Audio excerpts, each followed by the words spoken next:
우리가 사랑하는 복음송 가운데에 부르신 곳에서라고 하는 찬양이 있습니다. 믿음의 성도들이 마음으로 고백하는 그런 찬송입니다. 가사가 이렇습니다. 다산 성령님 마음으로 보내 내 몸을 감싸며 주어지는 평안은 만족함을 느끼네. 부르신 곳에서 나는 예배하네. 어떤 상황에도 나는 예배하네. 내가 걸어갈 때 길이 되고 내가 살아갈 때 삶이 되는 그곳에서 예배하네. 부르신 곳에서 나는 예배하네. 어떤 상황에도 나는 예배하네. 이런 곡입니다. 우리에게 어떤 상황이 있어도 하나님을 예배하는 것을 끝까지 지켜가겠다라고 하는 마음의 고백이 있는 것이죠. 저는 지난 한 주간 참으로 많은 생각들을 하게 했습니다. 하나님의 부르심에 대해서 과연 우리가 얼마만큼 와 있는지를 고민하는 그런 시간이었습니다. 그러면서 하나님의 부르심에 대한 생각들을 다시 한 번 더 해보게 되었습니다. 하나님의 부르심이라는 것이 과연 무엇일까라고 하는 것이죠. 오늘 우리가 읽은 이 본문의 말씀은요, 하나님의 부르심에 대한 정확한 이해들을 우리에게 전합니다.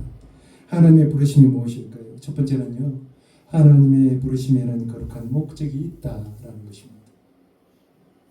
성경은 우리에게 하나님이 우리를 구원하시고 거룩한 소명으로 우리를 부르셨다 그렇게 말씀합니다.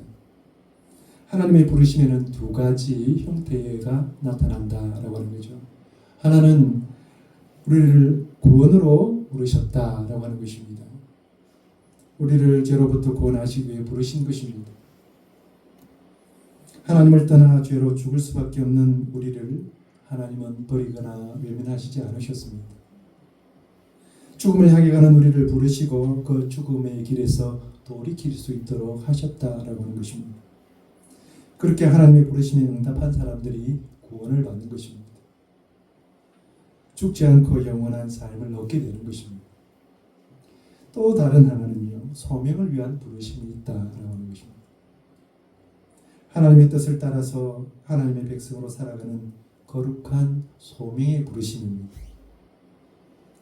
하나님의 일을 하는 모든 이들이 이 소명의 부르심을 받습니다.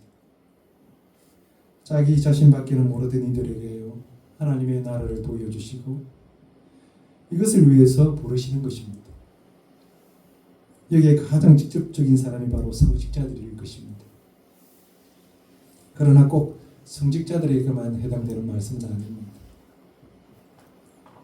하나님의 백성을 위해서 일을 할 수 있는 사람은요, 하나님이 부르시는 것입니다. 하나님의 부르심은 단순한 초대가 아닙니다. 하나님의 부르심에는 분명한 목적이 있고 그 목적을 위해서 부르시는 거룩한 부르심입니다. 그러므로 부르심을 받은 자에게는요, 삶의 방향과 목적이 바뀌게 되는 것입니다. 하나님은 모세를 부르시고 이스라엘을 약속의 땅으로 인도하게 하셨습니다. 무너져가는 이스라엘을 보시면서 예레미야를 부르시면서 눈물로 호소하셨습니다. 꿈을 이루는 백성에게 에스겔을 불러서 비전을 보여주셨습니다. 무너져버린 예루살렘을 재건하기 위해 예레미야를 불러서 성벽을 재건하도록 하셨습니다. 그렇게 많은 사람들이 하나님의 부르심을 받고 사명의 길로 나아갔습니다. 이것이 바로 역사를 통해서 보여주시는 하나님의 부르심입니다. 많은 사람들이 교회에 나오면서 구원을 받는 것에만 하나님의 부르심이 있다 이렇게 생각합니다. 그러나 성경은 그리고 하나님은 더 중요한 부르심이 있다라고 말씀합니다. 하나님을 위해서, 하나님의 백성을 위해서 하나님은 우리를 부르고 계시다라고 하는 것입니다. 하나님은 우리를 부르시고 한 교회로 세워주셨습니다. 그리고 우리에게 하나님의 소명을 주셨습니다. 하나님의 부르심을 받은 우리가 하나님을 위해서, 교회를 위해서 그러면 무엇을 할 수 있을까요?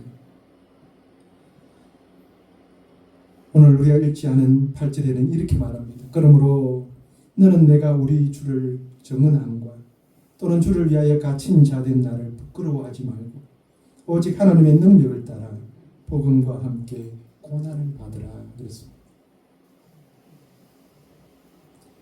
사도 바울은 교회를 향해서 하나님의 능력을 따라 복음과 함께 고난을 받으라 그렇게 말씀합니다. 하나님은 우리에게 하나님과 함께하는 삶을 말씀하십니다. 하나님과 함께하는 삶은 분명 축복의 길입니다. 그러나 그 길에는 고난이 따른다라고 하는 것입니다. 세상 사람들과 함께 같이 가는 길이 아니기 때문에 여러 가지 고난이 있다라고 하는 것이죠. 그렇지만 하나님의 능력으로 이루신 이 복음과 함께 그 고난을 기꺼이 받으라고 성경은 말씀합니다. 하나님은 모세를 80세가 되었을 때에 부르시면서 이스라엘의 지도자로 삼으셨습니다.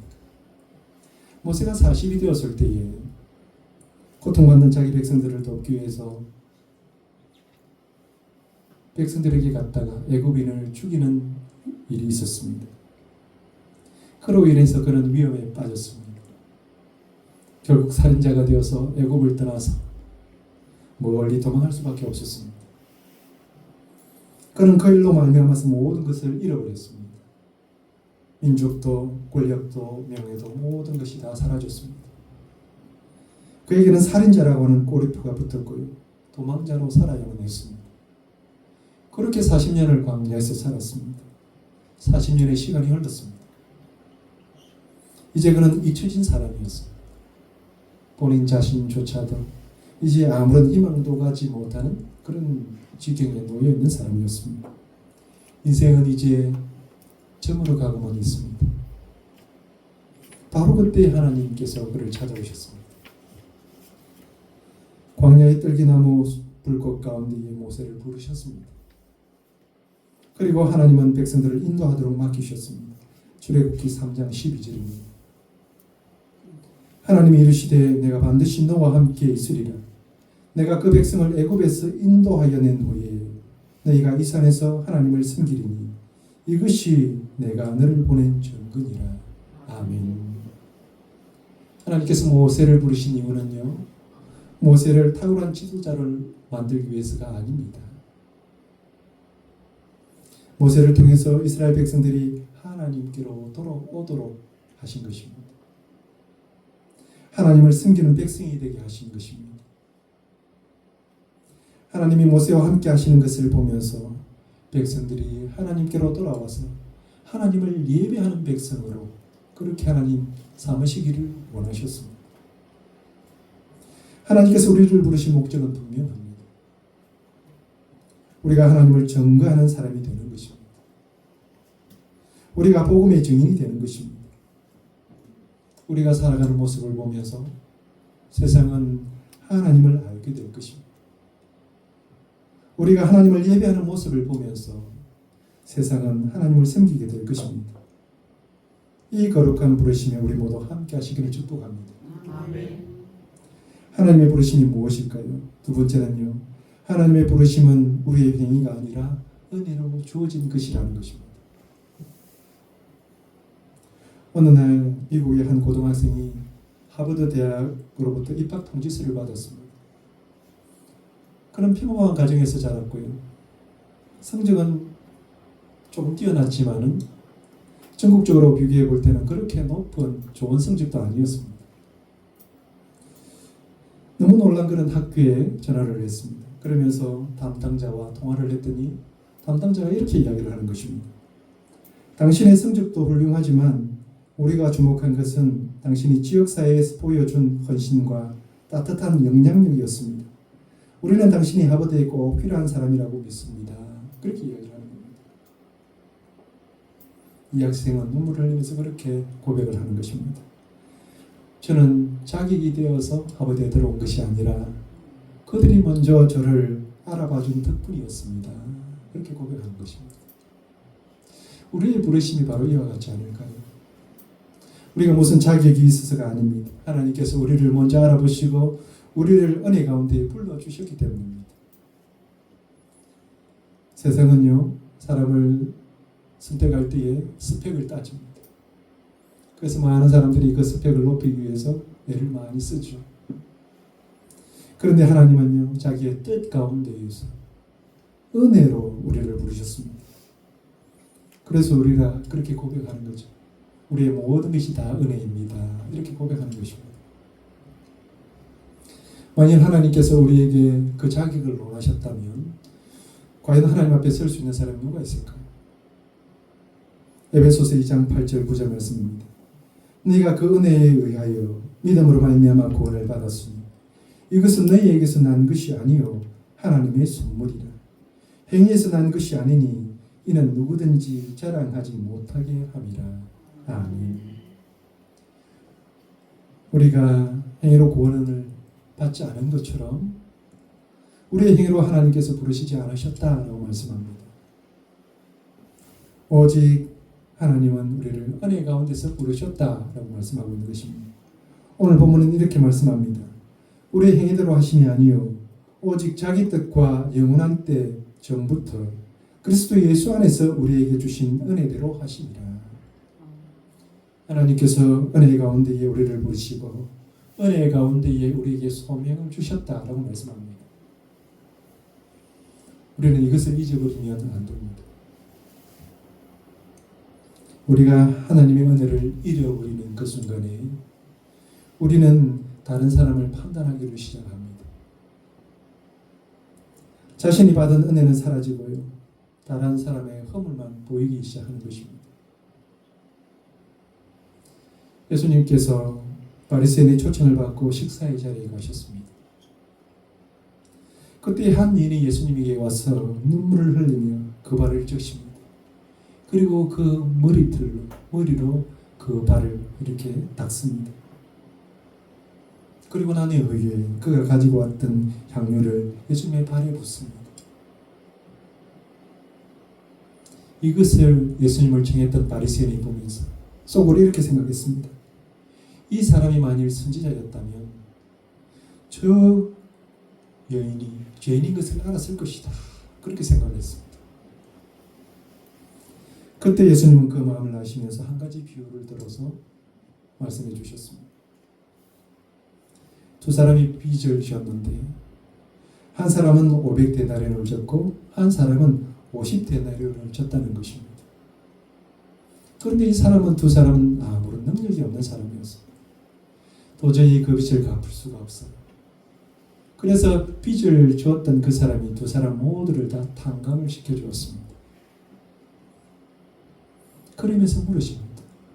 이 두 사람 중에서 누가 더 빚을 준 사람을 사랑하겠느냐? 그렇게 물으셨어요. 누구일 것 같습니까? 이 두 사람 중에 누가 더 빚을 주었던 사람을 사랑할까요? 더 많이 탕감받은 자가 더 사랑하지 않겠습니까? 바리새인도 그렇게 대답을 했습니다. 그러자 예수님께서 이렇게 말씀합니다. 너와 이 여인의 차이가 있다라고 하는 거죠. 너는 내가 올 때에 내 발을 씻을 물도 주지 않았는데 이 여인은 눈물로 내 발을 씻었다는 것입니다. 그러기에 이 여인이 더 나를 사랑한다라고 하는 것이죠. 이 두 비유 속에 여러분 어떤 차이가 있는지 아시겠습니까? 이 두 사람 모두는 다 죄인입니다. 그런데 한 사람은 죄인인 것을 압니다. 그러나 한 사람은 자신이 죄인인 것을 모른다라고 하는 것이죠. 우리는 때로요, 우리가 죄인이었던 사실을 잊어버립니다. 특히 시몬처럼 자기 자신을 다른 사람들보다 더 비교해서 어렵다라고 하는 생각을 하는 사람은요, 더 그렇습니다. 하나님 앞에 의의는 없습니다. 우리는 모두 죄인이고요. 하나님의 용서가 필요한 사람들입니다. 우리가 하나님의 은혜 가운데 구원을 받았고 하나님의 은혜로 거룩한 자에게 부름을 받았습니다. 그러니 누가 더 낫고 누가 더 모질하고 있을 수가 없습니다. 자랑할 것도 없고 칭찬받을 것도 없습니다. 고린도전서 10장 12절입니다.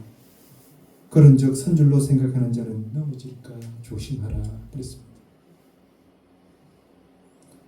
우리가 신앙을 지켜가면서 이제 그만하면 되었다라고는 생각이 들 때가 있는데요. 그때가 가장 위험한 때입니다. 이제 나는 목사가 되었으니까 이만하면 되었다. 이제 나는 장로가 되었으니까 이만큼 하면 되었다. 이제 나는 권사가 되었으니까 이만하면 잘했지.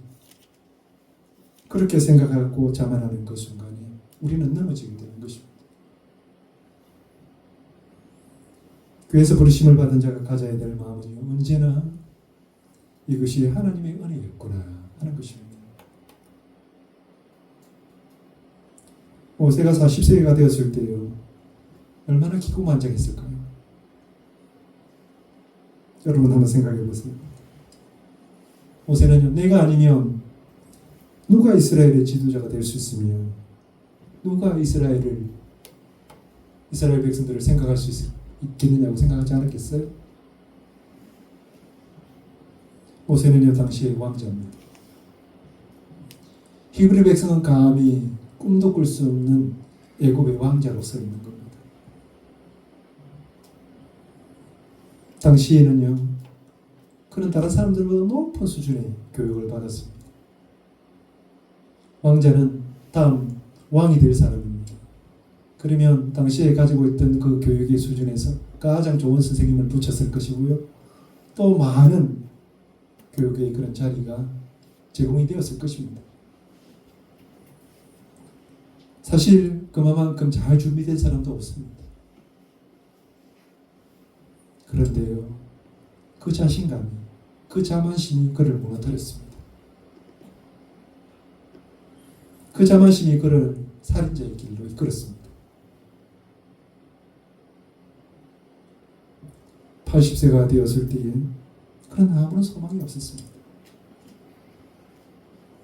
그때 하나님이 그를 부르셨습니다. 아무런 소망이 없는 이 모세가요, 하나님께 이런 고백을 합니다. 출애굽기 3장 11절입니다. 모세가 하나님께 아뢰되 내가 누구에 의해 바로에게 가며 이스라엘 자손을 애굽에서 인도하여 내리까?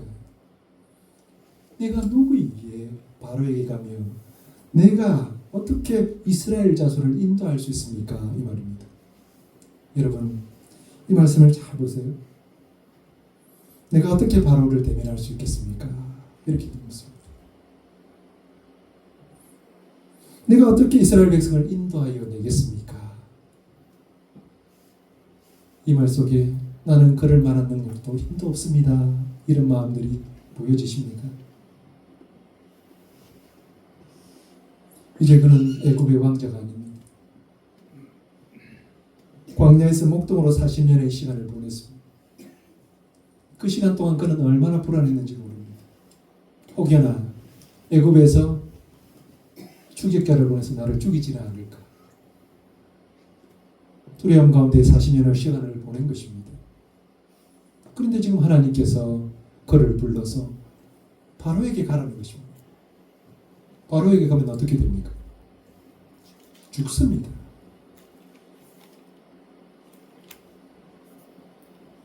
이것뿐입니까? 이스라엘 백성들은 모세를 거절했습니다. 이스라엘 백성들은, 히브리 백성들은 모세를 받아들이지 않았습니다. 그랬기에 그가 저질렀던 살인이 들통난 거예요. 이스라엘 백성들이 환영하지 않는데 어떻게 내가 이스라엘 백성들을 인도할 수 있습니까? 그렇게 지금 모세는 이야기를 하고 있는 것입니다. 그래서 그는 하나님의 부르심을 받아들이지 못합니다. 그런데 하나님은요, 이 모세에게 계속해서 이야기를 합니다. 계속해서 하나님의 역사가 있음을, 너를 통해서 그 역사를 이룰 것을 하나님은 모세에게 이야기를 합니다. 그런 하나님 앞에 그는 마지막 이렇게 고백을 합니다. 출애굽기 4장 13절입니다. 모세가 이르되 오 주여 보낼 만한 자를 보내소서. 나는 아닙니다. 나는 그럴 만한 힘도 없고 능력도 없으니까 다른 사람을 보내십시오. 이게 모세의 고백입니다. 그런데 하나님 어떻게 하시는지 아십니까? 성경에 보니까 모세를 향하여서 노하셨다 그렇게 말씀.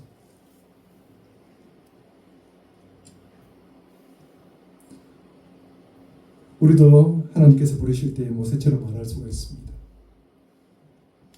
사람들이 나를 좋아하지 않습니다. 지금 상황이 좋지 않아서 도저히 내가 그것을 할 수가 없습니다. 나는 그것을 감당할 수 있는 사람이 못 됩니다.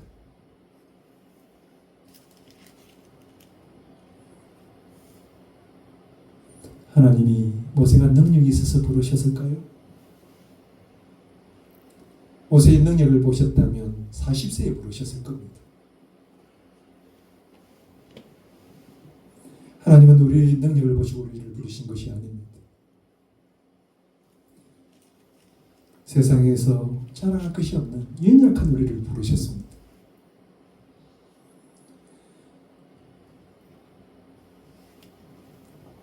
세상은요 뛰어난 자를 부르지만 하나님은요 상한 칼대와 같은 우리를 부르시는 것입니다. 모세를 부르셨던 것처럼 끝까지 부르시면서 우리를 지금도 부르고 계시는 것입니다. 고린도전서 1장 27절부터 29절입니다. 그러나 하나님께서 세상에 미련한 것들을 택하사 지혜 있는 자들을 부끄럽게 하려 하시고 세상에 약한 것들을 택하사 강한 것들을 부끄럽게 하려 하시며 하나님께서 세상에 천한 것들과 멸시받는 것들과 없는 것들을 택하사 있는 것들을 폐하려 하시나니 이는 아무 육체도 하나님 앞에서 자랑하지 못하게 하려 하심이라. 아멘. 우리가 지혜가 많아서 하나님의 일을 하는 것이 아닙니다. 우리가 능력이 많아서 하나님의 일을 하는 것도 아닙니다. 우리가 하나님의 은혜로 부름을 받았기에 하나님의 일을 하는 것입니다. 이 놀라운 은혜를 감사로 받으시기를 바랍니다. 아멘. 하나님의 부르심에 응답하는 여러분이 되시기를 축복합니다. 아멘. 하나님의 부르심은 무엇일까요? 세 번째는요. 하나님의 부르심은 영원한 계획 안에서 이루어진다라고 하는 것입니다. 오늘 우리가 읽었던 본문 9절 말씀은 오늘 표준 세번역은 이렇게 번역을 하고 있습니다. 하나님께서 우리를 구원하여 주시고 거룩한 부르심으로 불러주셨습니다.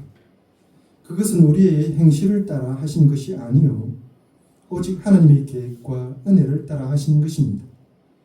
이 은혜는 영원 전에 그리스도 예수 안에서 우리에게 주신 것입니다. 이렇게 번역을 했습니다. 하나님의 부르심의 은혜는요 영원 전에 이미 그리스도 예수 안에서 우리를 불러주신 것이다. 그렇게 성경은 말합니다. 이것은 엄청난 일입니다. 우리가 철저히 하나님의 계획 안에서 부름을 받았다라고 하는 것입니다. 에베소서 1장 4절 5절은 이렇게 우리에게 증거합니다. 곧 창세전에 그리스도 안에서 우리를 택하사 우리로 사랑 안에서 그 앞에 거룩하고 흠이 없게 하시려고 그 깊으신 뜻대로 우리를 예정하사 예수 그리스도로 말미암아 자기의 아들들이 되게 하셨다라고 말씀합니다. 하나님은 오래전부터 우리를 향한 계획을 가지고 계셨습니다. 우리를 택하시고 우리를 불러주시는 것입니다. 하나님은 세상을 만들기도 전에 우리를 선택하셨습니다. 이것은 우리가 잘나서가 아니라는 것입니다. 우리가 선한 일을 해서가 아니라는 것입니다. 오직 하나님께서 우리를 사랑하셔서 그 사랑 가운데에 은혜를 베푸시고 이것을 가능하게 하셨다라고 하는 것입니다. 그러므로 하나님의 부르심에는 영원한 시간이 포함되어 있는 것입니다. 아주 짧은 인생 가운데에 영혼을 담게 되는 것입니다. 이 얼마나 놀라운 일입니까? 하나님의 부르심은 어쩌다가 생긴 일이 아닙니다. 우연한 계기로 불러주신 것도 아닙니다. 하나님의 선하신 계획 가운데에 거룩한 뜻을 따라서 이루신 엄청난 사건입니다. 이원슬 씨가 썼던 비전, 그 신비로운 빛과 북소리라는 책에 이런 글이 있습니다. 우리가 개인적으로 특별히 부르심을 받았는지 받지 못했는지를 정확하게 확인할 수 있는 물리적인 방법은 없다. 부르심에 대한 유일한 확정은 하나님을 믿는 믿음을 통해서 얻어진다. 오직 당신의 마음속에 가는 성령만이 부르심을 확정해 주신다. 성경은 하나님이 어리석은 사람, 약한 사람, 멸시받는 사람 등 부정적 자질의 사람들을 부르셨다는 사실을 알려준다. 모세가 부르심을 받았을 때는 80세의 늙은 목자였다. 다윗이 부르심을 받았을 때는 양치는 어린 소년이었고 요셉은 노예였으며 다니엘은 포로였다. 우리는 하나님께서 중요한 인물들을 부르실 때는 부정적인 측면까지도 사용하신다는 사실을 보여주는 많은 예들을 발견한다. 또한 하나님의 부르심에 대한 믿음은 소명을 낳는다. 역사상 많은 신앙의 위인들은 하나님께서 자기를 특별한 소명을 위해 부르셨다는 믿음으로 사명의 동기를 부여받았다. 감리교 창시자 요한 웨슬러는 1738년 5월 24일 갑자기 자신의 어린 시절의 화재의 불길로부터 구조되었던 경험을 회상하면서 가슴이 뜨거워지는 것을 느꼈다. 그 순간 그는 급격히 세속화되어가는 영국 교회의 개혁이라는 소명을 위해 주께서 자기를 살리신 것이라고 믿게 되었다. 여기서 말하고자 하는 핵심은 하나님이 진정으로 소명에 대한 뚜렷한 의식을 가질 때에 자신의 숨겨진 잠재력을 발휘하기 시작한다는 점이다. 오직 신앙만이 잠재력에 불을 붙일 수 있으며 삶을 극대화할 수 있다. 이렇게 적고 있습니다. 하나님의 부르심에 대한 소명들이 우리에게 확인되어질 때에 그것이 믿음으로 고백되어질 때에 우리가 가지고 있던 잠재력이 발동되어진다라고 하는 것입니다. 하나님은 우리를 처음부터 알고 계셨습니다. 그리고 지금 부르고 계십니다. 이것을 믿음으로 받으시기를 바랍니다. 로마서 8장 30절입니다. 또 미리 정하신 그들을 또한 부르시고 부르신 그들을 또한 의롭다 하시고 의롭다 하신 그들을 또한 영화롭게 하셨느니라. 아멘. 하나님의 은혜로 시작되는 이 부르심은요, 우리를 의롭게 합니다. 그리고 나중에는 영광으로 끝이 난다라고 하는 것입니다. 하나님은 지금의 우리를 보고 계신 것이 아닙니다. 하나님을 영화롭게 하는 우리를 보고 우리를 부르신 것입니다. 한 은퇴한 목사님이요, 80세가 넘은 나이에 아프리카 선교를 떠났습니다. 많은 사람들이 우리를 했습니다. 이제는 좀 쉬셔야지요. 그렇게 했더니 목사님이 단호하게 이렇게 말씀하는 겁니다. 하나님이 나를 은혜로 부르셨고 아직 숨이 붙어있는 한 나는 그 부르심에 응답하고 싶습니다. 그러면서 선교에 전하고 있습니다. 그렇게 아프리카에 가셔서 어린 아이들에게 복음을 전하셨습니다. 기쁨으로 그 사역들을 감당했고요. 그의 삶을 보면서 많은 사람들이 도전을 받았습니다.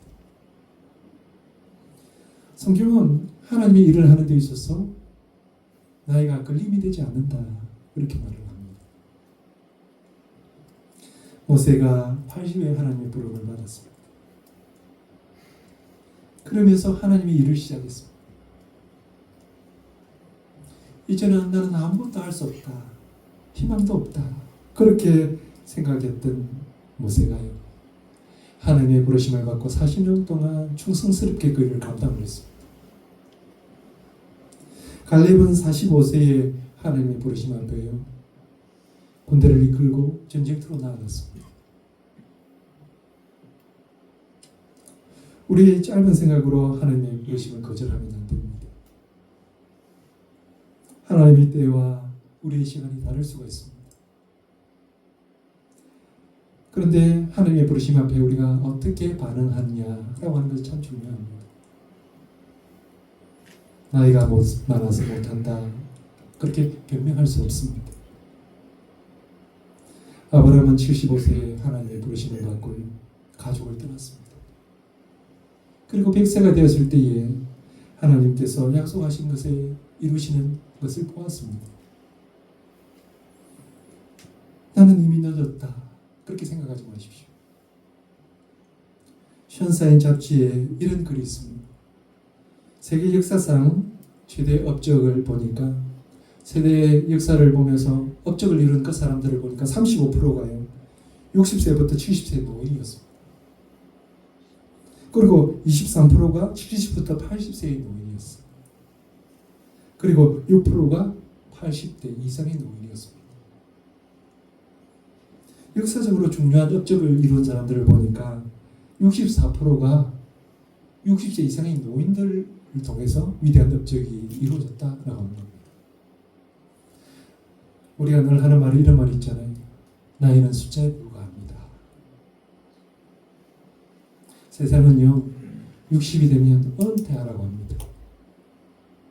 교회에서도요 사역의 그런 길들이 70이 되면 은퇴를 해야 합니다. 그런데 하나님의 일에는요 은퇴가 없습니다.